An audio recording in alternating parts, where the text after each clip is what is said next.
সুবিধা না ভাই, গ্যাস না থাকলে তো রাস্তাঘাটে বের হয়ে যায় না।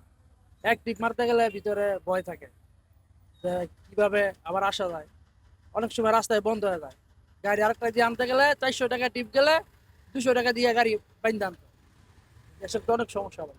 এই যে গ্যাসের সংকটে আমরা অনেক সমস্যার ভিতরে পড়ছি। এই যে গাড়ি চালাই আমরা মনে করেন যে এই যে ঘন্টার পর ঘন্টা বৈশা থেকে সিরিয়ালে নিতে হইতেছে, তারপরে আবার সন্ধ্যা 6টা থেকে 9টা পর্যন্ত বৈশা থাকা লাগে।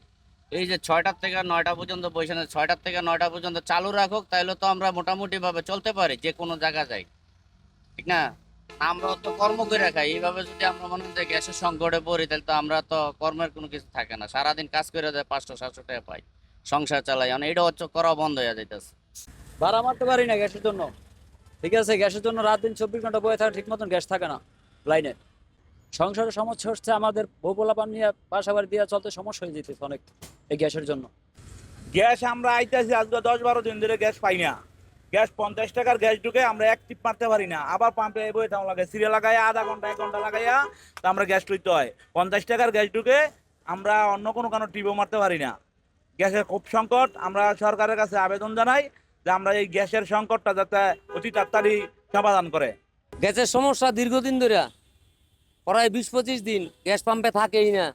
আমরা 4-5 বার গ্যাস লই, 30-40টার গ্যাস ঢুকে।